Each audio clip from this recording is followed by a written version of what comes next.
Oke, halo semuanya teman-teman. Jumpa lagi dengan Awan Chai di sini, Duta Pajak Abal-Abal. Pelatih konsultan pajak pertama dan satu-satunya di Indonesia. Nah, teman-teman, seperti biasa ya, kita live TikTok di hari Selasa jam 8 malam dan ada live Instagram hari Senin jam 8 malam. Nah, ini gratis teman-teman ya. Tetapi perlu gue disclaimer dahulu guys, di awalnya ya, bahwa semua yang gue sampaikan di awal video ini, di semua video ini, dan di semua universe-nya Pajak Smart ya, adalah pendapat pribadi gue 100% ya teman-teman ya. Ini bukanlah kajian akademis, tidak dapat dibuktikan kebenarannya, dan belum tentu juga sesuai dengan peraturan pajak yang berlaku ya guys. Jadi mohon koreksi ya kalau ada yang salah ya. Nah, walaupun gue seorang konsultan pajak yang resmi ya teman-teman, tetapi isi video ini bukanlah saran profesional konsultan pajak buat Anda semua teman-teman. Teman-teman tidak bisa dan tidak boleh menjadikan video ini sebagai pedoman bagi Anda ya untuk melaksanakan kewajiban perpajakan lu gitu.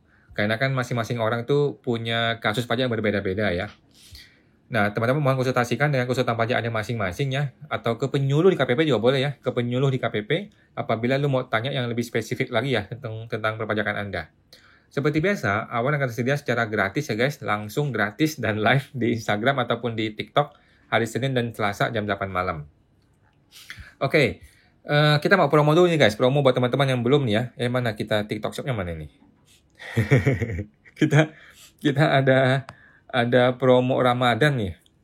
Mana deh promo Ramadannya? Program STP. Oh, ada PSTP. Oke. Kita ada program Ramadan ya untuk bulan April ini buat teman-teman yang masih merasa takut dengan petugas pajak ya, atau takut diintimidasi, takut dicari-cari kesalahannya, atau lu pernah diancam dan sebagainya gitu ya. Nah, teman-teman kalau masih takut ya, lu bisa bergabung dalam program PSTP gua ya, program siapatakutpajak.com guys. Ini akan bantuin teman-teman ya untuk menghadapi petugas pajak, siap menghadapi SP2DK, pemeriksaan, bahkan hingga melawan oknum ya. Segera teman-teman bisa daftar langsung, klik dari sini juga bisa ya, klik dari sini bisa, atau klik langsung ke siapatakutpajak.com juga bisa ya untuk dapatin promonya guys. Hanya 2 hari kalau nggak salah ya. Dalam rangka Ramadan aja, dalam rangka Ramadan kita kasih promo. Oke guys, thank you teman-teman ya. Nanti kita ada ketemu di ini, ada komunitas eksklusifnya untuk PSTP ya buat teman-teman. Kita bisa diskusi langsung tiap hari dan ada live coaching langsung di hari Jumat malam mulai Jumat depan ya. Jumat depan kan udah mulai April nih. Nah, kita sudah mulai masuk. Oke guys, kalau ada pertanyaan silakan dituliskan di kolom komentar ya. Mudah-mudahan saya bisa jawab. Nah, sebelum itu gue akan informasikan satu hal dulu teman-teman mengenai hitungan PPh 21 untuk TER. Masih banyak orang bingung ketika THR itu gue mesti ngitung ternya 2 kali kah? Atau 1 kali kah? Atau digabung kah? Atau dipisah kah? Gitu kan? Jawabannya adalah hitungan ter itu selalu bulanan, selalu digabungin. Oke? Jadi kalau dalam 1 bulan ini lu terima gaji di awal bulan, kemudian ada THR di akhir bulan, maka digabung dulu. Digabung dalam rangka hitung ternya. Gitu loh. Jadi, walaupun di 1 bulan itu ada 2 kali atau 3 kali pembayaran gaji, atau bonus, atau THR, atau apapun, itu digabung semua dalam rangka menghitung TER. Oke? Jangan lu pisah-pisah dengan tujuan untuk menurunkan level TER-nya. Jangan ya. Tetap harus dipotong secara total bulanan TER-nya. Oke? Sekarang ada orang bertanya, kalau gaji bulannya bulan Maret, tetapi uangnya ditransfer bulan April, bagaimana? Nah, jawabannya adalah ikuti accrual basis, ikuti bulan Maret. Kalau gaji bulan Maret, walaupun dibayarnya bulan April, tetap aja itu harus masuk di hitungan TER untuk gaji bulan Maret. Gitu teman-teman ya. Nah, jadi jangan khawatir lagi mengenai TER ini, THR, bonus, atau apapun itu, kalau dibayar 2 kali, 3 kali dalam sebulan, tetap digabung dalam 1 bulan untuk rangka hitungin TER-nya ya. Jangan dipisah-pisah hanya untuk memecah persentase TER-nya, jangan. Oke? Kemudian kalau beda bulan, maka ikuti pengakuannya, bukan ikuti cash flow-nya, bukan ya. Ikuti pengakuannya karena berlaku prinsip accrual basis. Oke, teman-teman. Gua akan mulai tanya jawab ya. Buat teman-teman yang ada pertanyaan, silakan disampaikan di bagian chatting, oke? Kita mulai dari Ibu Bebek Panggang. Malam kok. Halo, Ibu Bebek Panggang. Orang tua sudah meninggal 5 tahun yang lalu. Tetapi NPWP-nya masih buat lapor pajak usaha. Kalau ketahuan apa kena denda? Enggak sih Bu, enggak lah. Kalau ketahuan ya diomelin, disuruh hapus, kemudian disuruh ahli warisnya meneruskan NPWP-nya. Gitu doang sih. Pada dasarnya nggak ada masalah lah. Cuman kan nanti kan ada ini nih, pemadanan NPWP nih. Nah, itu akan ada kemungkinan diblokir tuh NPWP-nya. Karena sudah tidak aktif di Dukcapil kan.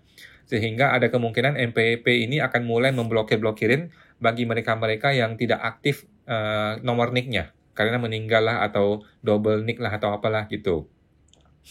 Tetapi pada dasarnya tidak ada denda ya.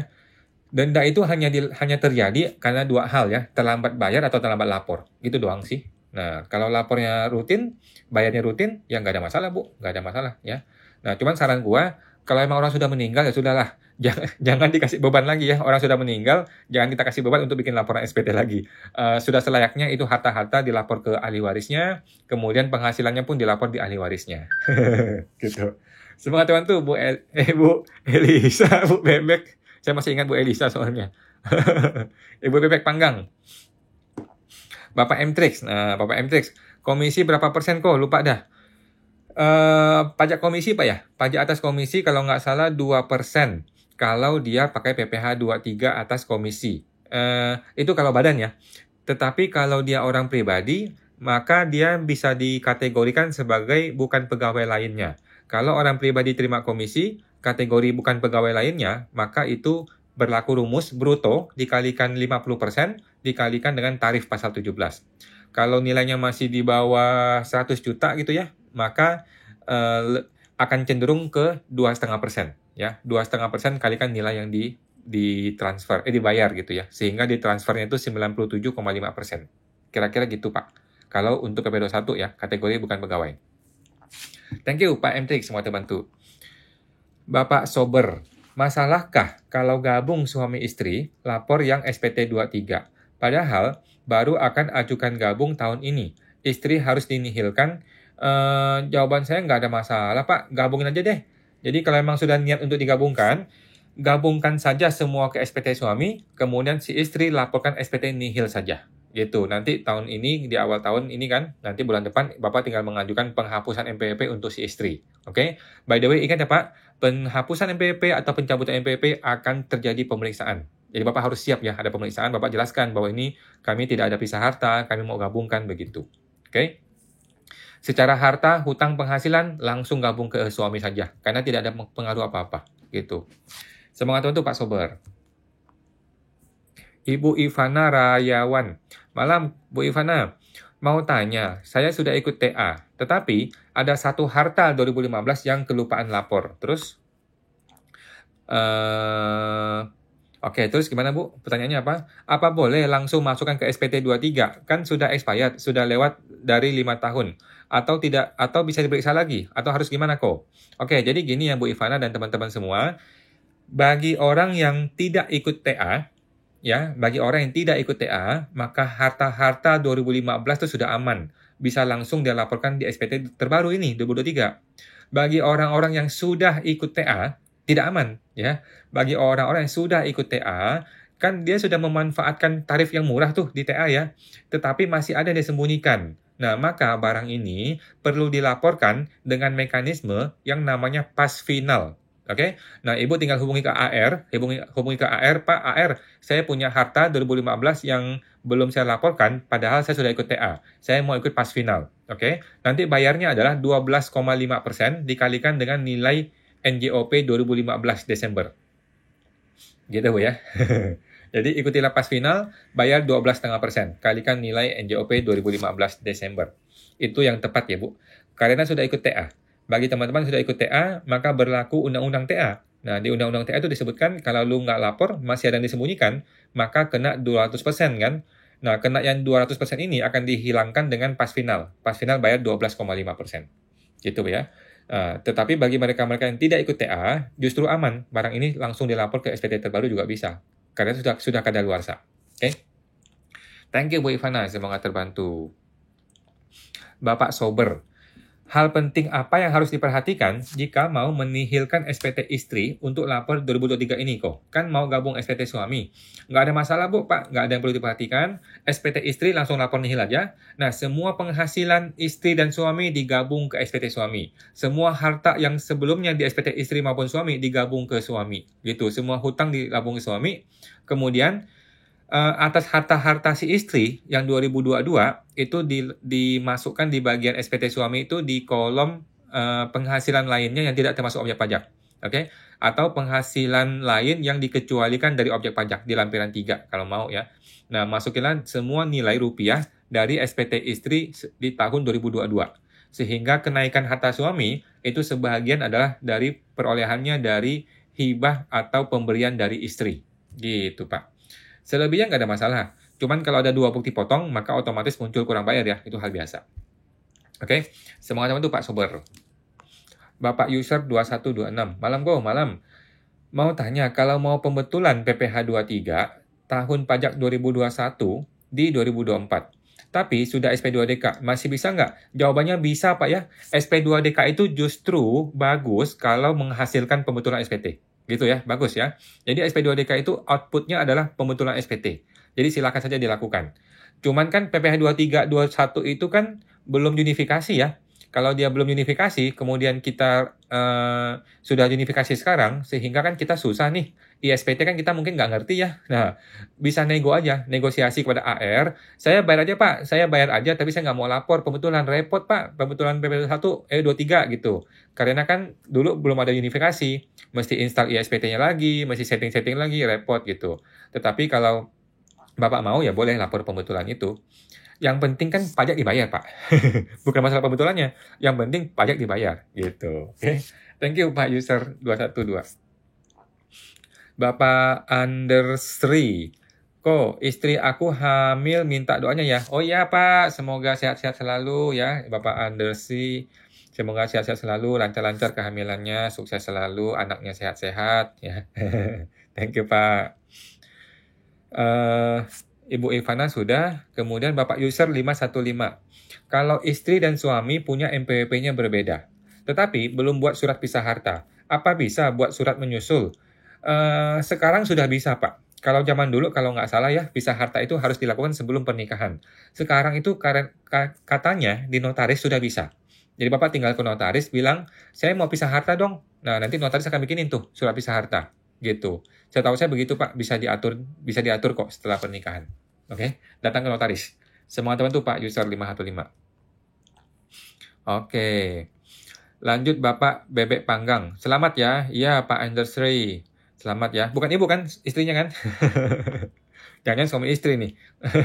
saling memberikan selamat nih. Oke, lanjut. Bapak terpotong. Terpotong sebentar. Bapak Sober harus ajukan gabung dulu, baru lapor penggabungan untuk SPT 23 ini. Nggak perlu Pak, nggak perlu. Si istri langsung lapor nihil saja, kemudian si suami langsung laporkan semua-semuanya, kemudian si istri langsung mengajukan permohonan pencabutan NPWP dengan alasan saya sudah gabung dengan suami. Gitu. Oke, nanti dibuktikan dengan surat kawinnya, dengan akte kawinnya ya. Thank you Pak Sober, semoga terbantu. Bapak Andersri, untuk Ibu Bebek Panggang. Makasih Kak, semoga Kakak sehat dan sukses selalu ya. Salam dari Bali. Wih, mantap Bali, luar biasa Bali. Selamat, thank you Pak. Bapak Sober, proses pengajuan harus sampai dengan 6 bulan kalau nggak salah. Itu maksimal Pak ya, itu maksimal. Belum tentu kok, kadang-kadang kalau dilihat, ini suami istri memang betul menikah, memang betul tidak ada masalah, langsung cepat juga banyak Pak. Jadi maksimal 6 bulan, bukan berarti akan 6 bulan. Ya, paling 1 bulan sudah beres. Thank you Pak yang hebat. Makasih Pak Sober. Sama-sama. Bapak User 515. Kata teman, mending nggak buat NPWP. Soalnya, nanti kalau pas buat NPWP, bisa langsung semua harta dimasukin. Jawabannya iya Pak, betul ya. Tetapi kalau Bapak tidak buat NPWP, sampai kapan mau sembunyiin harta? Ya kan? Kalau kita nggak buat NPWP, otomatis kan kita tidak bisa punya harta. Karena setiap kali kita punya harta, otomatis nyambung ke pajak. Gitu loh. Otomatis pajak menemukan harta kita. Gitu. Jadi kita mau sampai kapan nyimpan harta dalam rumah gitu kan, bahaya. Gitu Pak. Thank you, semangat teman tuh Pak User 515. Bapak Bebek Panggang. Oke kok, makasih, sehat selalu. Siap Pak. Ibu. Bapak M-Trix. Saya kemarin lihat A1 milik teman. Itu bonus tidak dipotong PPh 23. Maksud Bapak PPh 21. Mesti dihitung kok Pak. Dihitung kok. A1 kan ya, kalau A1 itu bonus sudah dihitung kok, sudah dihitung secara total dia. Jadi di dalam komponen bruto itu sudah terhitung totalnya kok. Seharusnya sudah tuh. Oke, coba cek lagi Pak A1-nya. Kalau belum berarti si perusahaannya yang salah. Tetapi semestinya sudah kok, sudah. Semoga teman tuh Pak M-Trix. Bapak Skipper, kok kalau pembayaran tempo 45 hari, kalau bayar pajak 0,5% itu dari invoice atau dari pembayaran saja? Dari invoice Pak ya, dari invoice bukan dari pembayaran ya. Jadi berlaku prinsip accrual, artinya berlaku prinsip pengakuan. Kalau kita sudah mengakui penjualan sekian, artinya sudah ada invoice yang terbit, maka kita sudah mesti bayar pajaknya.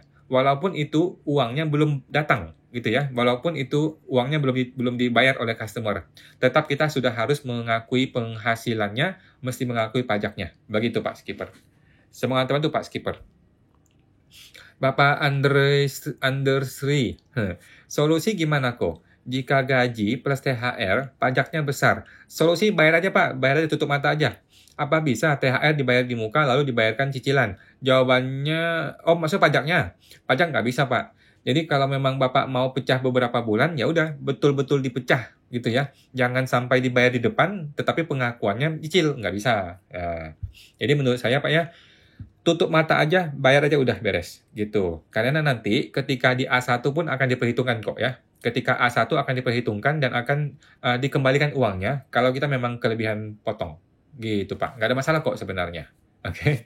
Semoga teman tuh Pak Andersri. Bapak M-Trix, tidak berasa ya sudah mau PSTP cepat banget. Iya nih Pak, minggu depan nih sudah PSTP. Minggu ini akunting UMKM terakhir. Mantap Pak M-Trix, luar biasa. Bapak M-Trix, untuk Ibu bebek panggang, sudah ketahuan kok awan Bu penyamarannya. Iya nih. Bapak M-Trix, THR tidak boleh dicicil Pak. Iya sih, nggak boleh dicicil. Ya udahlah, bayar aja THR-nya, potong pajaknya ya sudahlah. Nggak besar kok potong pajaknya. Ya besar sih kalau berasa juga ya, cuman ya tutup mata aja, bayar aja. Nanti ketika A1 akan diperhitungkan kok, gitu. Thank you Pak M-Trix. Bapak user 515, berarti nyesel dong ikutan TA ya. Mending waktu itu nggak ikut TA kok. Nggak juga. Banyak orang salah berpikir. Banyak orang berpikir, kalau gua ikut TA, nanti gua malah kena lagi atas harta yang ketahuan. Kalau nggak ikut TA, malah enak. Jawabannya enggak ya. Banyak loh orang 2017, 2018 itu ketahuan banyak harta-harta yang dia tidak ikut TA, ketahuan, kemudian kena pajak gede gitu loh. Juga banyak gitu loh. Jadi bukan begitu cara pikirnya. Yang benar adalah ketika ikut TA atau PPS kita laporkan semuanya. Itu yang betul sehingga kita sudah aman gitu loh. Bagi mereka nggak ikut TA, banyak yang kena Pak. Banyak yang kena ketika di zaman-zaman 2017, 18, 19 gitu ya. Banyak juga yang kena kok. Yang nggak ikut TA juga banyak kena. Oke, tapi beruntunglah bagi mereka yang berhasil menyembunyikan hartanya sampai sekarang. Padahal dia nggak ikut TA. Nah, itu jarang-jarang terjadi. Tapi ada. Semua teman tuh Pak user. Bapak M-Trix, kok saya mau ikut brevet AB, kira-kira apa yang harus saya kuasain? Brevet AB, semuanya Pak, pajak akuntingnya. Pajaknya dikuasain, akuntingnya dikuasain. Gitu. Sebenarnya kan kemampuan seorang konsultan pajak itu apa sih? Kemampuan seorang konsultan pajak adalah solving problem, gitu ya. Bukan masalah ngerti pajak atau nggak ngerti pajak, tetapi solving problem. Orang punya problem nih, bagaimana kita solving problemnya, gitu ya. Bahkan seringkali ketika kita ketemu orang pajak tuh, seringkali nggak dipakai ilmunya. Seringkali pakainya itu, menyiapkan sebuah skenario penyelesaian masalah yang AR bisa terima gitu loh. AR-nya bisa terima, ya udah kita bayar gitu loh. Kadang-kadang nggak kepake juga ilmu-ilmu pajak. Gitu. Thank you Pak M-Trix, semangat dibantu. Semangat terus Pak M-Trix, lanjut terus sekolahnya, ilmunya. Mbak Ibu bebek panggang. Bapak M-Trix, besok-besok ku ganti lagi. Siap Bu. Bapak M-Trix, oke. Bapak meledak. Malam Pak Awan, malam Pak Meledak. Gimana caranya pisahin omset UMKM orang pribadi? Apakah nomor KLU-nya harus sama? Tidak harus sama, tidak harus beda Pak. Yang penting adalah rekeningnya Pak, dipisah. Oke? Jadi kalau kita mau bikin MPWP itu 2 MPWP, maka MPWP-nya 2, kemudian rekeningnya juga 2 ya. Rekeningnya 2, kemudian pembeliannya juga dipisah. Oke? Penjualannya pun dipisah semuanya gitu loh Pak. Nah, Kenapa kita mesti pisah? Karena nanti ketika pemeriksaan, orang pajak akan tanya, ini gabungan atau berbeda. Nah, kita kan mesti ngotot ini berbeda. Nah, maka mesti dibuktikan dengan rekeningnya pun dipisah, NPWP dipisah, supplier dipisah, vendor supplier semua dipisah, customer-nya dipisah. Kalau perlu nih, di toko nih, dikasih sekat, gitu ya. Kalau perlu nih, di toko dikasih sekat, dikasih dinding, atau dikasih kaca untuk memisahkan mana yang barangnya toko A, mana barang toko B. Mana barangnya NPWP A, mana barang NPWP B. Itu lebih baik, begitu Pak. Jadi kalau kita mau memisahkan NPWP, mau pecah omset, betul-betul dipecah, ya, dari hulu ke hilir dipecah beneran, gitu Pak. Semangat Tuhan tuh Pak meledak. Bapak Andersri, untuk Bapak M-Trix, kalau di awal diakui sebagai biaya THR, tapi dicicil tiap bulan sebagai tunjangan nggak bisa ya? Nggak bisa Pak. Jadi ketika diakui sebagai biaya THR, maka di bulan tersebut sudah menjadi objek PPh 21. Gitu. Kecuali Bapak mau kasih THR-nya berbulan-bulan. Jadi THR pertama diakuinya 10, THR kedua diakui 10, boleh gitu. Ya, itu namanya bonus gitu ya, kasih bonus. Cuman kan uangnya jadi nggak dapat kan. Itu sih Pak. Jadi menurut saya udahlah, potong aja, tutup mata. Nanti di bulan Desember akan diperhitungkan kembali. Oke, jadi di bulan Desember yang Bapak seharusnya dipotong sekian, malah nggak dipotong gitu loh, atau malah dipotong lebih kecil, gara-gara sudah pernah dipotong di bulan THR gitu. Jadi Bapak nggak rugi, hanya terlambat cash flow aja, terlambat memotongnya karena nanti di Desember baru dihitung, gitu Pak. Semangat teman tuh Pak Andersri. Bapak terpotong Bapak Andersri tadi. Mana Pak Andersri? Terpotong.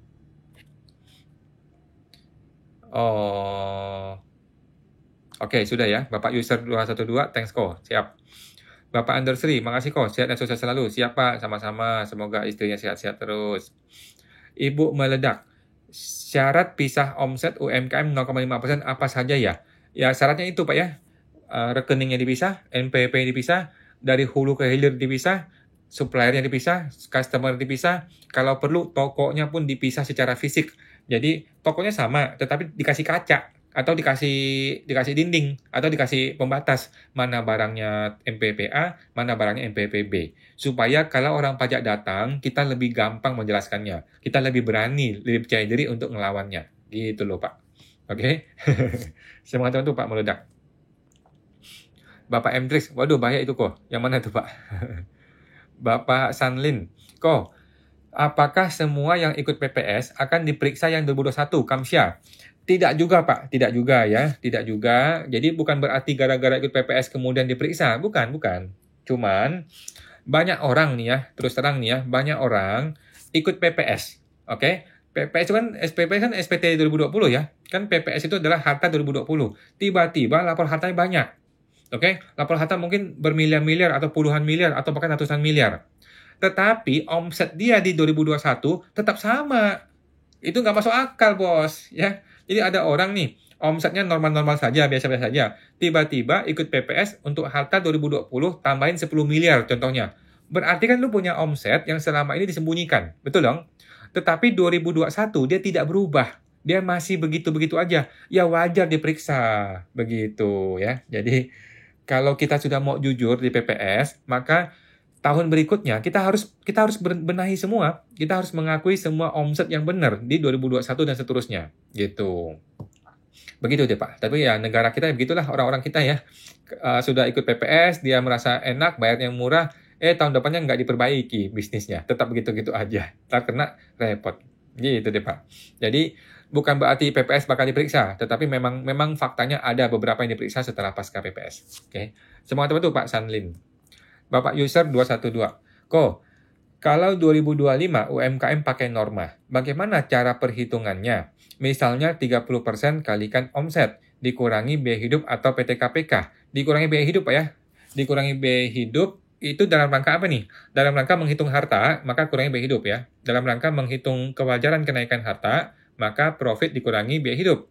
Nah, kalau dalam rangka menghitung pajak, maka profit itu dikurangi PTKP, gitu. Kemudian dihitung pajaknya pakai PPh progresif. Oke? Semangat teman tuh Pak user 212. Bapak Sober, terima jasa buat baju. Sebagai orang pribadi, bolehkah bayar 0,5% kalikan omset dan masuk lampiran PP 46 kah? Bupot 17216 harus masuk mana? Oke, kalau Bapak mainnya jasa Pak ya, akan agak susah. Itu lebih cenderung ke mainnya jasa gitu loh. Kalau jasa lebih cenderung ke bisnis jasa yang pakai norma. Pakai norma mungkin 30% atau 50% gitu. Kemudian bukti potong lampiran 6-nya itu lari ke lampiran 2 ya. Lampiran 2 di formulir 1770 polos. Di lampiran 2 di bagian bukti potong ya. Di bagian kredit pajak dalam negeri. Oke. Di bagian kredit pajak, kemudian dilaporkan, diinput semua bukti potong di situ. Oke. Begitu deh Pak. Kalau mainnya jasa. Agak nggak bisa pakai 0,5%. Jadi lebih aman Bapak itu pakai bikin PTP atau CV atau PT biasa. PTP deh. Bikin PTP, kemudian akan bisa menggunakan 0,5% walaupun bisnisnya jasa. Gitu. Tetapi kan PTP akan terkendala lagi masalah ini, pembukuan, repot. Gitu sih.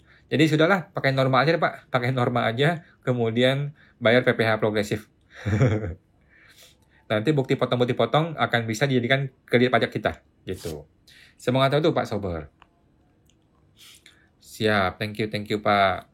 Bapak Aldersri, kok ikut brevet identifikasi sengketa pajak di P5I enggak? Gimana? Ikut brevet identifikasi sengketa pajak di P5I enggak? Kalau iya, apa benar ikut brevet dapat CTA, CTP? Saya nggak ikut Pak, saya ini anggota P5I, tetapi saya nggak ikut brevetnya, karena saya juga mungkin nggak sempat waktunya ya.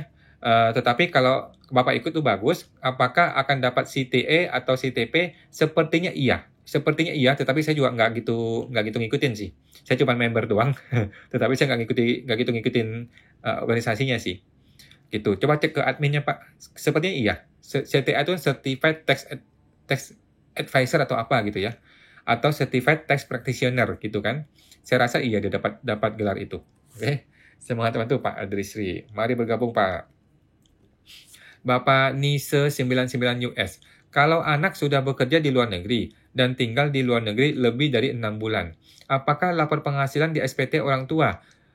Tidak Pak, Ibu tetap dilapor di SPT dia. Oke, tetap dilapor di SPT dia. Tetapi penghasilan itu tidak kena pajak lagi karena dia akan menjadi subjek pajak luar negeri. Oke, seharusnya dia nggak usah lapor pajak lagi ya, tetapi menurut saya tetap lapor aja supaya dia punya harta diupdate.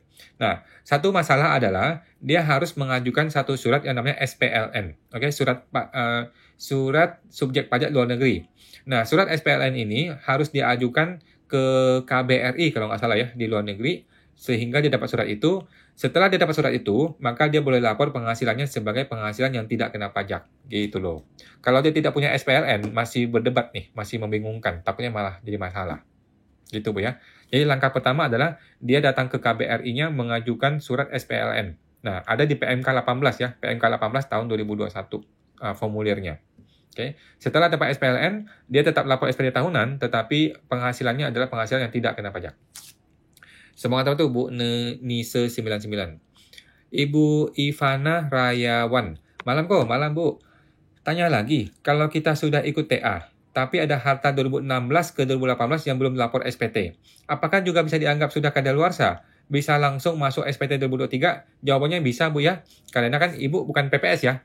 Berarti kan Ibu ikut TA, kan sudah dikunci ke 2015. Tetapi kan tidak ikut PPSK 2, ya kan? Nah, tidak ikut PPSK 2, maka harta 2016, 17, 18 sudah kadaluarsa. Nah, itu langsung lempar ke 2023, nanti Ibu laporkan sebagai penghasilan yang tidak termasuk objek pajak lainnya. Nanti kasih keterangan kalau Ibu, supaya nggak lupa ya, keterangan bahwa itu adalah penghasilan atas 2016, 17, 18. Gitu, Bu. Oke. Semua teman-teman Bu Ivana. Bapak Siu 2013. Kalau saya ambil uang dari PT saya, apakah tidak boleh ya Jawabannya boleh ya. Kan PT punya papa sendiri. Jadi kalau ngambil uang dari PT, ada dua kemungkinan.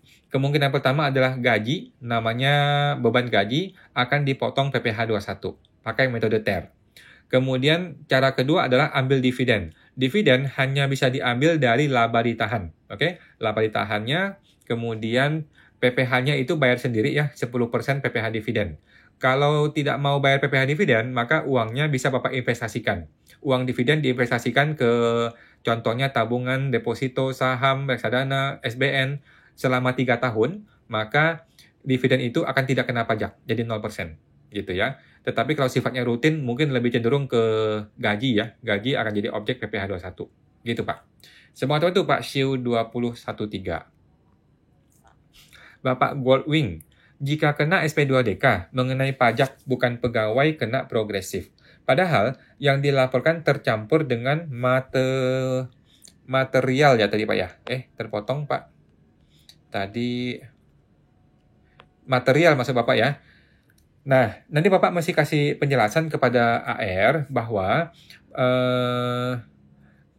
penghasilan saya itu tidak semuanya jasa. Sebagian adalah material, sebagian jasa. Bapak mesti kasih bukti ke dia, ke orang pajaknya. Bagian materialnya ini, bagian jasanya ini. Gitu, Pak. Oke. Nah, maka untuk material Bapak bayar 0,5%. Untuk bagian jasa itu menggunakan metode normal. Begitu sih paling enak ya, Pak ya. Nah, semangat teman tuh Pak Goldwing. Bapak M-Trix, untuk Bapak Adersri, PP nomor 36 tahun 2021 dan Permenaker 6 2016 harus dibayar secara penuh, tidak boleh dicicil. Oke, siap. Thank you Pak M-Trix ya. Itu mengenai THR ya. Memang betul ya, THR itu ya kalau bisa kan gini Bos, teman-teman ya. Kita kan dibantu oleh pegawai ya. Alangkah baiknya kita bayar THR tuh ya sesuai ketentuan gitu lah ya. Kayak gue nih, gue baru bayar THR kemarin kan. Gue baru bayar THR kemarin hari Senin, ya sudah kita bayar gitu. Walaupun berat rasanya ya bayar aja. Teman-teman tuh Pak M-Trix, thank you ya. Pak M-Trix, Pak Adersi, thank you. Bapak Sober, kalau NPWP istri belum penggabungan suami sebagai persero pasif di CV, ex NPWP hapus. Harus ganti NPWP suami kah di akte CV? Setahu saya gini Pak, kalau dia masih berstatus pemilik CV atau pemegang saham di PT, nggak bisa hapus, gitu ya. Setahu saya begitu ya. Tapi coba cek ke KPP. Setahu saya MPP yang masih menyangkut di pemegang saham di sebuah PT atau pemilik modal di sebuah CV biasanya nggak bisa dihapus MPP-nya karena dia masih dibutuhkan ya. MPP itu masih dibutuhkan sebagai status legalnya. Nah, kalau dia tetap mau dihapus, maka si CV itu mesti ngubah akte dulu. CV itu mesti ngubah akte, keluarkan orang ini dari CV itu. Barulah orang ini bisa dihapus MPP-nya. Setahu saya begitu, Pak. Semangat itu Pak Sober. Bapak Meledak, makasih kawan, sama-sama. Bapak Skipper, kalau NPWP-nya NE, tapi cuma dagang baju di pinggir jalan, punya rumah sama motor harus gimana ya? Nah, jadi gini, kalau rumahnya nilainya kecil, bolehlah dicuekin. Tetapi kalau nilainya besar sampai berapa miliar atau miliaran gitu, ya menurut saya lebih baik dilapor deh. Gitu ya. Pinggir jalan kan belum tentu nggak ada duit ya. Pinggir jalan bisa aja duitnya banyak. Gitu. Jadi lebih baik, lebih rapi, lebih tertib, lebih bagus. Gitu. Kalau dia malas, ya cuek-cuek aja sih, nggak apa-apa sih. Tetapi kan nanti dia punya harta kan naik terus kan. Dia punya harta, punya duit kan naik terus. Nanti suatu hari tiba-tiba ketangkap, tiba-tiba sudah segunung dia punya harta. Bahaya. Jadi lebih baik dilapor rutin. Kalau emang perlu bayar pajak aja. Kan sekarang sudah ada ini kan, sudah ada batasan 500 juta nggak usah kena pajak. Enak dong. Tetapi lapor SPT-nya supaya orang pajak itu tahu kita punya harta naik gitu. Semua teman tuh Pak Skipper. Bapak M-Trix, yang penting solve problem ya. Yes Pak, yang penting kita ini tugasnya adalah memecahkan masalah, menciptakan solusi atas masalah orang. Thank you Pak M-Trix. Bapak Siu 2013. Kalau omset saya sudah 600 juta, apa yang harus saya lakukan supaya tidak kena surat dari pajak status PT non-PKP? Nggak ada masalah Pak, nggak ada masalah. Jadi silakan Bapak bayar aja pajaknya 0,5% dikalikan 600 juta, ya kan? Nah, mengenai orang pajak mau kirim surat, terserah dia, nggak ada masalah. Kalau dia kirim surat, ya kita kirim surat balasan, kan gitu. Kalau dia kirim surat mempertanyakan bla bla bla, ya kita kirim surat balasan lagi kepada dia. Gitu. Nggak ada masalah, Pak. Kita tidak perlu memaksa AR untuk tidak kirim surat ke kita. Bebas. Dia mau kirim surat boleh, dia tidak mau kirim surat juga boleh. Kalau dia kirim surat, kita kirim balasannya. Beres, gitu, Pak. Semua teman tuh, Pak Siu 2013. Bapak M-Trix. Kalau bonus dipotong PPh 23, kenapa tidak masuk ke tunjangan saja? Dihitung ulang juga nanti take home pay jadi kurang. Betul Pak, betul ya Pak ya, memang betul jadi tunjangan. Jadi bonus, THR, tunjangan itu barang yang sama gitu. Dia masuk di kelompok yang sama, kelompok tambahan dari bulan tersebut gitu. Sama aja kok, tinggal dihitung TER-nya, sama aja. Mau bonus, mau tunjangan, mau THR, sama aja perlakuannya. Digabung semuanya jadi bruto, kemudian hitung TER-nya. Kalau sekarang kan begitu modelnya. Oke. Thank you Pak MT, semua terbantu. Bapak user 212, thanks kok sama-sama. Bapak M-Trix, berarti analoginya ada cacing di kailnya kemudian ditarik dibedah apakah masih ada yang terhutang. Mantap Pak analoginya. Thank you Pak M-Trix.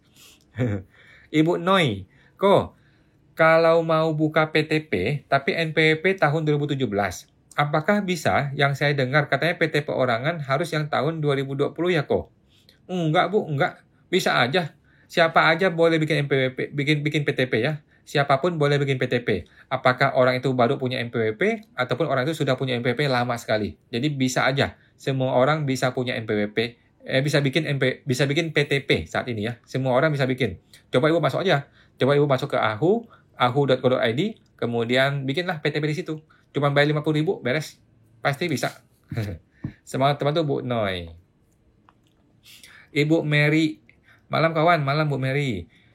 Angsuran PPh 25 apakah sama dengan 1/12 dikalikan PPh 29? Thanks. Oke, jawabannya adalah PPh 29 dikurangi dengan kredit pajak selain PPh 25. Oke. Jadi PPh 29 itu dikurangin dahulu dengan PPh 23 dan PPh 22-nya. Nah, nilai netnya itulah baru dibagi 12. Oke. Tetapi tidak dikurang dengan PPh 25 ya. Gitu, Bu. Mudah-mudahan nangkap ya. Jadi PPh 29 dikurangi dengan kredit pajak selain PPh 25, barulah dibagi 12. Nah, semangat teman tuh Bu Mary. Bapak Grenesia Amanda, kok cara restitusi PPh 21 yang LB, namun perusahaannya sudah tidak beroperasi bagaimana? Saran saya dibuangin aja Pak, dihangusin aja, saran saya ya. Nah, tetapi kalau Ibu tetap mau, maka Ibu boleh mengajukan surat restitusi kali ya. Ibu boleh mengajukan surat restitusi kepada DJP ya. Nanti dari surat restitusi itu akan diajukan proses pemeriksaan deh. Nah, ketika ada pemeriksaan bisa aja potensi berbalik nanti Bu. Bisa berbalik arah ya. Dari yang harusnya restitusi malah jadi kurang bayar. Bisa begitu loh. Jadi saran saya PP 21 dibuang aja deh. Nggak usah digubris lagi. Toh dia sudah tidak beroperasi ya. Karena biaya untuk mengembalikan uang ini bisa lebih berat. Gitu ya, mesti bayar konsultan pajak, bolak-balik ke kantor pajak, tiba-tiba diperiksa, kemudian malah berbalik arah menjadi kurang bayar, malah jadi cilaka. Begitu, Bu. Jadi buang aja, Bu, kalau PPh 21 mah. Semangat teman tuh, Bu Grenesia Amanda. Bapak M-Trix, untuk Ibu Mary, kredit pajak tahun ini, kemudian masukkan PPh 25 yang telah dibayarkan, baru kurangi bruto dapat deh. Oke, KBLB. Oke, Bu. Pak, siap. Thank you, Pak M-Trix. Lanjut, terpotong. Bapak Nise 99 US. Anak yang kerja di luar negeri tersebut belum punya NPWP. Apakah harus buat NPWP untuk lapor penghasilannya? Kalau gitu nggak usah, Pak, Bu ya. Nggak usah. Kalau dia belum punya NPWP, silakan bekerja di luar sana dengan santai. Uangnya disimpan di sana dengan santai.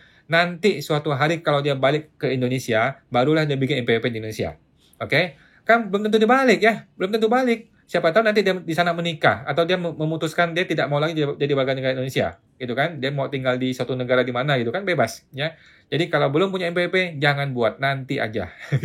Silakan dia bekerja atau kuliah atau apapun di sana, uangnya dia kumpulkan di sana. Nanti ketika suatu hari dia sudah memutuskan mau pulang ke Indonesia, mau menetap di Indonesia, nah bawa pulang uang itu dan bikin NPWP di sini dan laporkan di sini. Semua penghasilan dia di luar negeri itu adalah uang yang bisa dia laporkan sebagai penghasilan yang tidak termasuk objek pajak. Karena itu uang dihasilkan selama dia di luar negeri. Lagi pula dia masih belum punya NPWP. Gitu Bu ya. Jadi tidak usah bikin NPWP, santai aja Bu. Nanti ketika suatu dia mau pulang. Oke, belum tentu dia pulang kok. Orang kerja di luar negeri kok. Semangat teman tuh Bu Nise 99. Thank you bapak-bapak, teman-teman, ibu-ibu yang live creator. Bapak Sanlin. Oke, siap Pak Sanlin. Bapak Meledak. Jika pisah omset UMKM 0,5% orang pribadi, apakah nama bengkel atau mobil atau tokonya boleh sama? Jawabannya boleh-boleh aja sih Pak, tetapi akan lebih bagus kalau Bapak pisahin. Jadi, kalau kita sudah punya niat untuk pisah omset, maka semuanya dipisah. Kalau perlu, nama tokonya kita pisah. Kalau perlu, kita kasih warna yang berbeda. Warna kiri itu punya MPPA, warna kanan punya MPPB. Warna kiri sebelah warna merah, sebelah kanan warna yang biru. Kalau perlu sampai se-ekstrim itu, Bu. Gitu. Supaya apa? Supaya nanti gampang berdebat dengan orang pajak. Gitu loh. Karena kan orang pajak nggak bodoh ya. Orang pajak pinter ya. Nah, jadi sebisa mungkin kita menutup semua celah yang bisa jadi potensi masalah. Gitu ya. Gitu sih, Pak. Sebisa mungkin dipisahin kalau bisa. Tetapi kalau Bapak merasa repot, nanti repot pisahin ya sudah, tetap di toko yang sama. Cuman nanti tahu resiko ya, kita harus berdebat dengan orang pajak kalau emang nanti jadi masalah. Gitu sih. Semoga teman tuh Pak meledak. Bapak Siu 2013. Kok, omset saya kan barusan 600 juta, belum lewat 4,8 M. Apakah tetap harus bayar pajaknya ya Pak? Nah, Bapak ini orang pribadi atau badan? Kalau orang pribadi, maka Bapak hanya bayar kelebihan dari 500-nya. Berarti kan yang 100 kalikan 0,5%. Tetapi kalau badan, itu tidak ada diskon. Kalau badan langsung kalikan 600 kalikan 0,5%. Gitu Pak. Oke. Semoga teman tuh Pak Liu Xiu 2013. Bapak Sobar, makasih Pak Wan, sama-sama. Bapak Es Krim Biru, kok kalau omset UMKM kan per tahun harus di bawah 4,8 M, oke? Bapak Es Krim, nah apakah boleh UMKM itu omset per bulannya di atas 500 juta? Misalnya Januari 500, Februarinya 200. Apakah boleh? Jawaban saya boleh, Pak. Boleh. Jadi omset itu kan bisa naik, bisa turun gitu kan. Tidak harus rata gitu. Tidak harus di bawah 400 setiap bulan, nggak perlu, nggak harus gitu. Bisa aja suatu hari tiba-tiba 500, kemudian bulan depan turun 200, itu hal yang bisa terjadi, hal yang normal aja, tidak masalah. Yang penting totalnya gitu ya. Yang penting totalnya kalau masih di bawah 4,8 M berarti masih bisa UMKM. Gitu, Pak. Semoga teman tuh Pak Es Krim Biru. Bapak terpotong. Bapak M-Trix. Maksud saya, masuk di gaji kok, agar hanya dipotong PPh 21. Kalau masuk di bonus kan dipotong 23, THP-nya kurang lagi. Oh, iya. Ya, Pak, semestinya sih 21 ya.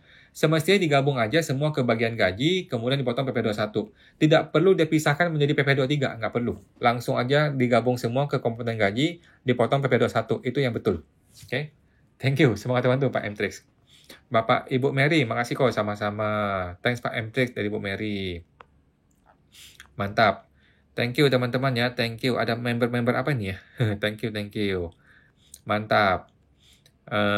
Ada nasi lemak. Bapak M-Trix, untuk Ibu Mary, PPh terutang bukan bruto, salah type, error nih. Oh iya, PPh terutang. Oke Pak. Ibu Mary, Pak M-Trix, oke, udah jelas. Tadi ngomongin apa ya? Oke. Lanjut, Bapak Grenesia Amanda, Ibu ya. Kok LBPPh 21 untuk perusahaan yang sudah tidak beroperasi, apakah masih memungkinkan untuk direstitusi? Jawaban saya mungkin saja, Bu. Tetapi belum tentu dapat. Ya, karena kalau kita mengajukan restitusi, pertama akan diperiksa pajak, belum tentu akan dapat duitnya. Siapa tahu setelah diperiksa ternyata tidak boleh restitusi, matilah kita. Yang kita maunya duit balik, malah kita suruh bayar nanti. Gitu Pak, Ibu. Jadi saran saya, kalau nilainya kecil, udahlah, buang aja lah. Kita hanguskan membantu Jokowi bangun IKN. Jokowi Prabowo bangun IKN. Gitu Pak ya, bantu negara lah. Gitu. Karena kalau restitusi itu nggak gampang. Restitusi itu nanti akan ada pemeriksaan gitu. Dan bisa aja berbalik arah menjadi kurang bayar. Bahaya. Semangat teman-teman Pak Grenesia Ibu Amanda. Bapak Siu 2013. PT perorangan kok. Oh, kalau PTP tadi mengenai omset ya. Langsung Pak, langsung omset bulan tersebut dikalikan 0,5%. Dibayar di bulan berikutnya maksimal tanggal 15 bayarnya. Oke? Semangat teman-teman Pak Siu 2013. Ibu Grenesia Amanda, rekening perusahaan sudah ditutup kok. Tadi, harus ada Bu. Kalau Ibu mau restitusi harus ada Bu rekening perusahaan, wajib. Udahlah, hangusin aja Bu. Tutup buku aja, bikin lembaran baru ya. Buka lembaran baru, buka usaha baru. Buang aja dah PT itu. Repot nanti pemeriksaan restitusi, repot deh. Dan rekening harus rekening PT, nggak boleh rekening orang lain. Thank you Bu Ganesha, Amanda. Bapak Eka Mustafa. Pak, ada PNS, punya usaha restoran. Gimana PPh 21-nya? Nggak ada masalah Pak. Untuk yang restoran, dia tinggal bayar 0,5% kalikan omset. Oke, untuk restorannya bayar 0,5% kalikan omset, sedangkan PNS-nya kan terima gaji seperti biasa ya, PPh progresif. Jadi ini dua dunia yang berbeda, nggak ada masalah.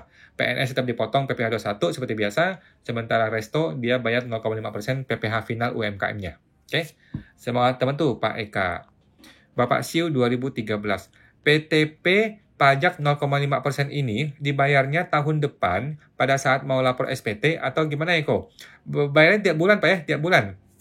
Jadi omset Januari dibayar di Februari, omset Februari dibayar di Maret gitu ya. Jadi dibayar bulan depannya maksimal tanggal 15 gitu ya. Dibayar maksimal tanggal 15 bulan berikutnya untuk bulan sebelumnya. Nah, semangat teman tuh Pak Siu 2013. Bapak Akira, kalau tahun depan mau buka CV, sementara usahanya pakai pribadi. Nanti yang pribadi gimana Yang pribadi tutup aja Pak, langsung nggak usah bayar lagi ya. Jadi tetap lapor SPT seperti biasa, tetapi nihil gitu ya. Jadi tahun 2025 nih banyak orang yang akan mengalihkan usahanya ke CV atau PTP, gitu kan? Maka yang MPP pribadinya stop bayar, tidak usah bayar dan tidak perlu kasih tahu pajak, tidak perlu kirim surat dan sebagainya. Nanti di SPT 2025-nya laporan nihil semuanya di orang pribadinya. Nanti di CV atau PT-nya akan ada laporan pajaknya. Gitu Pak. Semua teman tuh Pak Akira. Bapak Grenesia, Ibu Amanda. Sedih 91 juta LB-nya. Buang Bu, buang aja. Kalau Ibu minta restitusi, yang harusnya kembali 91 juta, malah bisa berbalik arah menjadi kurang bayar 91 juta. Percayalah sama saya Bu, bisa terjadi dan sudah sering terjadi. Gitu ya. Jadi yang kita harusnya minta restitusi, malah jadi kurang bayar gitu loh. Itu sering terjadi Bu ya. Ini lebih nangis lagi ya, lebih sedih lagi nanti. Gitu Bu. Menurut saya sih buang aja, menurut saya ya. Tetapi kalau Ibu merasa yakin laporannya sudah betul, ya boleh. Ibu boleh minta restitusi. Boleh sih. Tetapi siap dengan pemeriksaannya. Ya. Semangat teman tuh Bu Amanda. Bapak Akira, apakah bisa istri dapat gaji dari CV suami? Boleh-boleh aja. Dan bisa dijadikan final. Pemilik CV suami dan ayahnya. Pemilik CV suami dan ayahnya. Menurut saya boleh ya. Menurut saya masih memungkinkan, tetapi mungkin agak jelek ya kalau gitu ya. Karena kan suami istri adalah satu kesatuan tuh menurut pajak ya. Kalau mau dipaksakan sih bisa, tetapi agak jelek aja gitu. Kenapa nggak ambil prefer aja? Ambil prefer nggak kena pajak gitu sih. Ngambil prefer nggak kena pajak, mending langsung prefer aja. Nah, menurut saya agak jelek sih, tetapi walaupun ini skenario yang mungkin dilakukan ya. Ini mungkin dilakukan supaya PPh final kan istrinya, tetapi mungkin agak jelek. Kalau Ibu mau pasti bisa apa enggak, coba di email. Di email ke informasi@pajak.go.id. Oke? Email ke informasi@pajak.go.id supaya minta dasar aturannya, minta dasar hukumnya, bagaimana peraturannya ngomongnya gimana. Karena ini agak riskan. Gitu sih, Pak. Semangat teman tuh Pak Akira. Kemudian Ibu Sri Hayati, Kak, pajak final perusahaan apa aja, Kak? Pajak final itu PPh 4 ayat 2 ya. Jadi PPh final itu namanya PPh pasal 4 ayat 2. Bentuknya apa? Bisa bunga deposito, bunga tabungan, penjualan saham, dividen, kemudian penjualan tanah bangunan, pesangon. Pokoknya itulah kelompok final ya. Kemudian omset yang UMKM juga bisa. Oke? Intinya PPh final itu adalah PPh pasal 4 ayat 2. Coba Ibu buka ini. Ibu buka SPD tahunan, formulir 1771 ya, SPD tahunan. Ibu buka di bagian lampiran PPh final. Kalau nggak salah lampiran berapa ya? Lampiran 3 atau berapa gitu. Nah, di lampiran PPh final, di situ Ibu tinggal baca aja. Tinggal baca yang mana itu. Deposito, tabungan, ada apa di situ ya. Tinggal baca di situ, semua ada di situ. Oke? Semua teman tuh Bu Sri Hayati. Ibu Mary, Awan, sekarang DJP keren nih, sampai buka pojok pajak di Central Park. boleh Bu, silakan didatangin. Silakan didatangin dan silakan didiskusikan tanya jawab ya di sana ya. Itu pasti bagus, itu penyuluh KPP itu. Itu pasti Kanwil Jakbar tuh. Kanwil Jakbar. Siap, thank you Bu Mary informasinya. Boleh nih kita datangin, kita kasih kue gitu ya kan. Mereka udah capek ya kasih kue boleh lah. Oke, thank you Bu Mary. Bapak Akira, mending PTP atau CV kok? Jawaban saya PTP ya sudah jelas ya, PTP. Bukan yang lain, udah PTP paling benar. Bikinnya murah, tidak usah notaris, tidak usah domisili, kemudian status legalnya sama gitu ya. Menurut saya sih PTP aja. Semangat terbantu Pak Akira. Bapak Mtrix, kalau tidak brevet, apakah bakalan dipertanyakan pengetahuan kita kok? Karena kalau ngobrol ditanya sudah brevet. Ya, jadi gini. Kembali lagi pada prinsip bisnis, Pak. Prinsip dalam bisnis bukan dilihat Anda ini kualifikasinya apa. Yang dilihat adalah apakah Anda bisa membantu saya menyelesaikan masalah saya. Gitu kan? Gitu.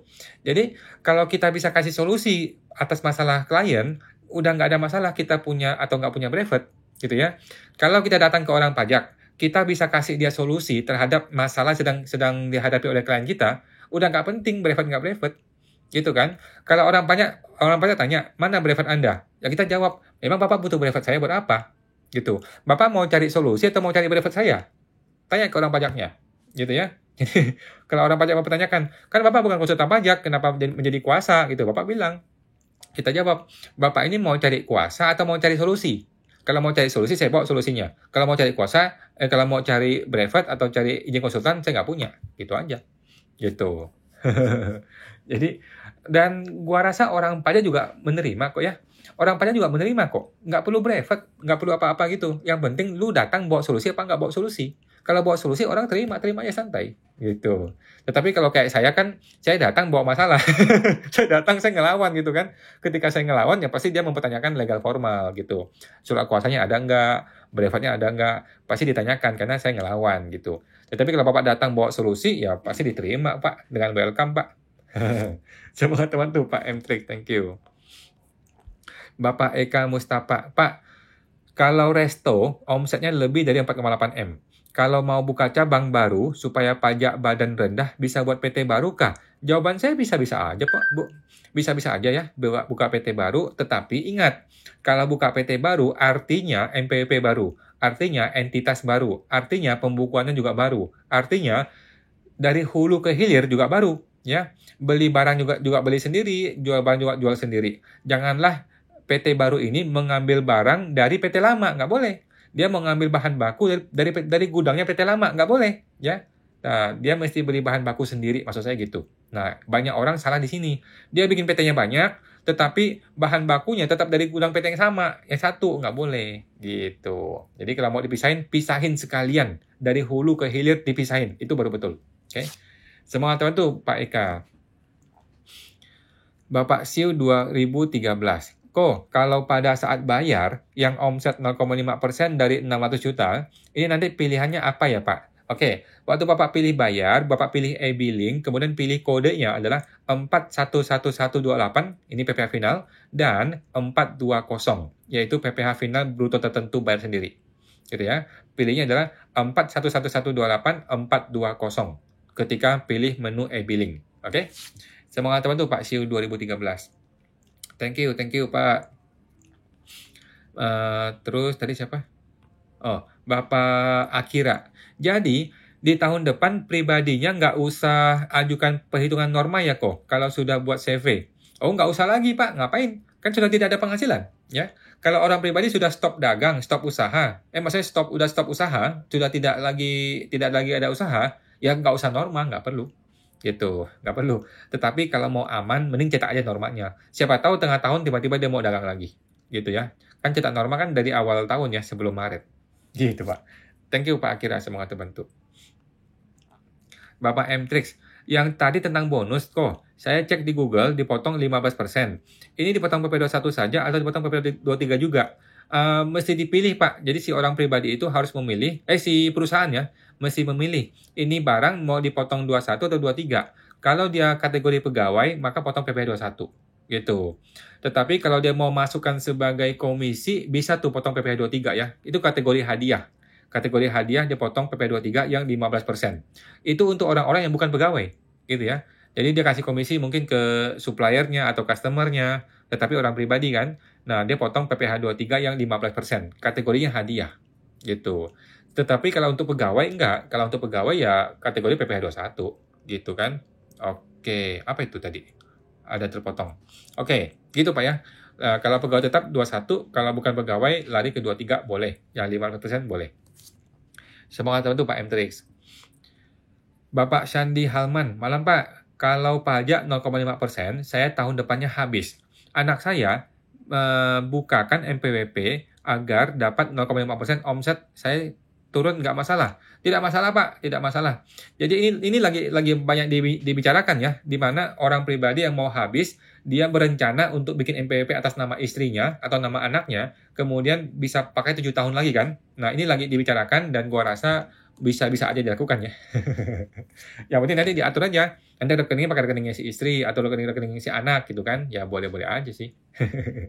Semua teman tuh Pak Sandi. Bapak Kenyobito, kok misal ada LB SPT tahunan dan kita tidak mau restitusi. Gimana pencatatannya di SPT? Oke. Jadi Bapak masih punya mindset, ini SPT tidak boleh LB, ya. SPT tahunan tidak boleh LB, harus dibikin nihil atau kurang bayar. Oke? Nah, bagaimana solusinya supaya dia tidak LB? Ada 2 cara. Yang pertama adalah menambah penghasilan, kemudian sampai tidak kurang bayar lagi, tidak LB. Yang kedua adalah mengurangi beban atau mengurangi kredit pajak juga bisa. Oke, yang pertama menambah penghasilan, yang kedua mengurangi beban dengan cara dikoreksi fiskal. Nah, dia tinggal mengkoreksi fiskal beban-beban, dia buang-buang sedikit sampai tidak LB lagi, sampai jadi KB. Boleh kok begitu. Yang penting jangan LB ya, SPT tahunan jangan LB, karena kalau SPT tahunan LB itu pasti restitusi, tidak ada pilihan lain. Gitu. Semangat tahun tuh Pak Kenyobito. Ibu Grenesia Amanda, kok kalau prefer dimunculkan di neraca kah? Jawaban saya iya Bu ya. Jadi di internal accounting kita dimunculkan di neraca. Nanti dia memotong laba ditahan, ya kan? Jadi prefer itu mengurangi laba ditahan. Tetapi kalau di SPT tahunan nggak muncul di 8A-nya si SPT tahunan badan ya, tidak muncul. Jadi ya tinggal langsung kita netkan di laba ditahannya gitu. Tetapi di internal kita di accounting kita mesti catat ya, prefer mesti di jurnal untuk mengurangi laba ditahan. Sehingga laba ditahan net itu nanti berapa? Gitu Bu. Oke. Semoga teman tuh Bu Grenesia Amanda. Bapak es krim biru, kok kalau ambil prefer CV, nominalnya terserah kita ya? Jawabannya terserah dengan nilai maksimal adalah nilai laba ditahan, gitu ya. Jadi prefer itu hanya bisa diambil dari laba ditahan. Artinya dia bisa diambil maksimal dari nilai laba ditahan kita, gitu. Kalau diambil melebihi laba ditahan gimana? Itu namanya pengurangan modal, gitu Pak. Oke. Semangat teman tuh Pak es krim biru. Bapak Kenyobito, bukannya kalau LB otomatis harus restitusi. Betul Pak, betul ya. Jadi jangan pernah bikin SPT tahunan LB. Kalau SPT tahunan LB, maka otomatis restitusi. Nah, makanya sebelum kita lapor, ini SPT harus kita ubah dulu menjadi kurang bayar atau menjadi nihil. Dengan cara pertama menambah penghasilan, yang kedua mengurangi beban atau mengurangi kredit pajaknya. Gitu Pak. Nah, jadi disetting sebelum dilapor ya. Kalau sudah dilapor LB ya pasti restitusi lah. Gitu Pak. Semangat teman tuh Pak Kenyobito. Bapak M-Trix, untuk Ibu Amanda, LB-nya kok bisa gede sekali? Iya ya, kok aneh. PP21 segede itu tadi berapa puluh juta tuh? 91 juta ya, LB PP21. Lumayan besar itu. Thank you Bu, Pak M-Trix. Tetapi menurut saya mending dibuang aja. Bapak Bro, Bapak siapa nih? Bro, gue udah 2 tahun belum lapor pajak. Gimana nih? Duitnya lagi nggak ada? Nggak usah. Jadi, kenapa orang perlu lapor pajak? Karena dia mau mengupdate harta, ya kan? Supaya nggak kena masalah. Kalau kita nggak punya harta, ya udah biarin aja, gitu. Jadi Bapak tinggal lapor SPT 2023. Yang terakhir ini nih, kan 2023 kan sekarang masih belum terlambat nih. Lapor aja lah, ya. Mumpung belum terlambat, lapor aja SPT 2023. Tetapi yang 2022, 2021 biarin aja lah. Gitu Pak. Semangat teman tuh Pak siapa nih namanya? Bapak Sri Hayati, pom bensin pajak final ya Kak? Setahu saya final Bu. Setahu saya finalnya pom bensin itu sudah bayar pajak ketika dia beli. Ketika dia beli bensin, sudah dipotong PPh final oleh Pertamina. Setahu saya begitu. Oke. Thank you Bu Hayati, semoga terbantu. Bapak Siu 2013. Untuk CV, kalau ambil prefer, boleh tiap bulan ditransfer dari rekening CV ke rekening pribadi kok? Boleh Pak, silakan aja. Kan prefer ya. Jadi prefer itu ingat hanya bisa diambil dari laba ditahan. Kalau dia punya laba ditahan, ya sudah dipotong-potong aja, diambil, ditransfer ke rekening pribadi. Mau per bulan keh, mau per 6 bulan juga boleh, per tahun juga boleh, bebas. Semoga teman tuh Pak Siu 2013. Bapak Akira. Terpotong. Bapak Akira kok. Tadi siapa ya? Oh, Bapak Akira ya. Kok kalau mau ambil prefer, berarti semua pemilik CV ditransferin prefer sesuai porsi sahamnya kok. Betul Pak ya, betul ya. Kalau ambil prefer harus ditransfer sesuai komposisi kepemilikan mereka masing-masing. Jangan cuma satu orang dapat, nggak boleh dong. Ya kan? Dibagilah prefer ataupun dividen sesuai dengan proporsi kepemilikan modal mereka masing-masing. Gitu Pak. Oke, semoga terbantu Pak Akira. Bapak Krustasea Racing. Bang, kalau misal kita pindah perusahaan itu, nanti perhitungan pajaknya gimana ya Bang? Oke, nggak ada masalah. Bapak akan terima 2 bukti potong, ya kan? Satu bukti potong A1 dari kantor lama, satu A1 dari kantor yang baru. Nah, dua-dua ini Bapak laporkan di SPT tahunan. Biasanya akan muncul kurang bayar. Gitu Pak, nggak apa-apa, memang mesti gitu ya. Memang gitu, tinggal dibayar di SPT tahunan. Gitu Bu ya. Oke, semoga teman tuh Pak Krustasea Racing. Ibu Riana, kok pengambilan prefer itu boleh uang tunai 500 juta? Boleh-boleh aja Pak, Bu. Yang penting ada nilai laba ditahan segitu. Oke, ingat ya, prefer hanya diambil dari laba ditahan. Kalau laba ditahan ada segitu, ya tinggal diambil, silakan. Oke, semoga teman tuh Bu Riana. Bapak M-Trix untuk Ibu Riana, boleh. Bapak M-Trix untuk Bapak Grenesia Amanda, prefer muncul di modal kalau tidak salah. Betul Pak ya, di bagian modal, tetapi dia mengurangi laba ditahan. Gitu Pak M-Trix. Thank you Pak M-Trix. Oke teman-teman, ini sudah lewatin jam 9 ya. Kita mau lanjut lagi, ada meeting yang lain. Jadi, gua akan hentikan dulu. Nanti akan gua tampung pertanyaannya dan akan kita jawab di video berikutnya di YouTube ya teman-teman ya. Akan kita jawab di YouTube teman-teman. Saya tampung dulu ya, mohon maaf ya teman-teman yang belum terjawab. Bapak Akira, kemudian ada Bapak M-Trix, kemudian Bapak Sandi Halman, kemudian Ibu Sri Hayati, kemudian Bapak M-Trix, Bapak Dior, oke, kemudian ada Bapak Lis, ada Bapak M-Trix, Bapak Kenyo Bito, Bapak Akira, oke, kemudian ada Pak Siu 2013, Bapak Eka Mustafa, Bapak Skipper, dan Bapak Es Krim Biru. Oke, siap teman-teman. Thank you teman-teman semua ya. Mohon maaf kalau pertanyaannya belum terjawab semua. Akan kita jawab di video berikutnya di YouTube ya. Dan teman-teman, kita masih ada promo ya. Silakan kalau mau bergabung ke PSTP ya. Minggu depan sudah dimulai program siapatakutpajak.com ya. Silakan bergabung di website www.siapatakutpajak.com. Oke teman-teman ya. Sampai jumpa lagi semuanya. Thank you semuanya. Mari.